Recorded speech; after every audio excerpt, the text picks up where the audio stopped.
Cherthala taluk NSS യൂണിയന്റെ ആഭിമുഖ്യത്തിൽ ജന്മനക്ഷത്ര സംഭാവന സമാഹരണ യാത്ര നടത്തി.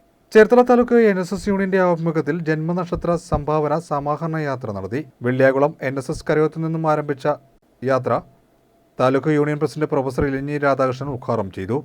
കരയോഗം president Velliyakulam Parameswaran, secretary Rajappan Nair, taluk union secretary S. Jayakrishnan, vice president S. Muralikrishnan എന്നിവർ സംസാരിച്ചു. ഇതുപോലെ വരുമ്പോൾ ഗുണം എന്ന് പറഞ്ഞാൽ ഒത്തിരി സഞ്ചരിക്കേണ്ട, കുറച്ച് ആളുകൾക്ക് ഒരുമിച്ച് കൂടുവാനും പരസ്പരം ഉള്ള കരയോഗങ്ങളെ മനസ്സിലാക്കുവാനും പരിചയപ്പെടാനും ഒക്കെയുള്ള അവസരം കൂടി ഇതിനുണ്ട്. പിന്നെ മറ്റൊരു കാര്യം, നമ്മൾ ഈ മിക്കവാറും ഞായറാഴ്ചയായിരിക്കും അല്ലെങ്കിൽ വേറെ ഏതെങ്കിലും ദിവസങ്ങളായിരിക്കും നമ്മൾ ഈ ജന്മനക്ഷത്ര പിരിവ് സംഭാവനയായി പിരിക്കാൻ പോകുന്നത്. ചില കരയോഗങ്ങളിൽ ചെല്ലുമ്പോൾ ആവേശകരമായി ഓഡിറ്റോറിയത്തിൽ ഇരിക്കാൻ കഴിയാത്ത അത്രയധികം ആളുകളോടുകൂടിയാണ് ജന്മനക്ഷത്ര പിരിവ് നൽകുന്നത്.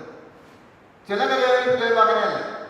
2-3 വണ്ടിയിൽ 10-15 ആളുകൾ അങ്ങനെ കരയോഗത്തിലേക്ക് പ്രവേശിക്കുമ്പോൾ അവിടുത്തെ കരയോഗം കമ്മിറ്റി ചുമതലപ്പെടുത്തിയിരിക്കുക, സെക്രട്ടറി ഒരു 5000 രൂപ കൊടുക്കണ്ടേ, വരുമ്പോൾ അത് കൊടുത്തേക്കണം. ഇവിടെ 10-15-20 പേരെ കരയോഗത്തിൽ ചെല്ലുമ്പോൾ കരയോഗം തുറന്ന് കരയോഗ സെക്രട്ടറിയുടെ കമ്മിറ്റി അംഗങ്ങളോ 5000 രൂപ ഇരിക്കുന്ന പ്രക്രിയ പല കരയോഗങ്ങളിലും കാണുകയുണ്ടായി. ഉത്തരവാദിത്തമാണത്. രൂപ കൊണ്ടുവരികയാണെങ്കിൽ കരയോഗത്തിൽ അല്ലെങ്കിൽ യൂണിയൻ ഒന്ന് മേടിച്ചാൽ മതി. കരയോഗത്തിൽ വരികയും കരയോഗ കമ്മിറ്റി അംഗങ്ങളെ പരിചയപ്പെടുകയും വനിതാ സമാജക്കാരെ കാണുകയും ഒക്കെ ചെയ്യുക എന്നുള്ളതാണ് ഈ ഓരോ കരയോഗങ്ങളും സന്ദർശിക്കുമ്പോൾ നമ്മൾ ഉദ്ദേശിക്കുന്നത്. അപ്പോൾ അങ്ങനെ ചില കരയോഗങ്ങൾ, എല്ലാ കരയോഗങ്ങളില്ല, ചില കരയോഗങ്ങൾ അങ്ങനെ ഒരു വഴിപാട് നിൽക്കുന്ന ഒരു ഏർപ്പാട് കഴിഞ്ഞ പല സന്ദർഭങ്ങളിലും കാണുകയുണ്ടായി. വളരെയധികം വിഷമമുണ്ടായത്.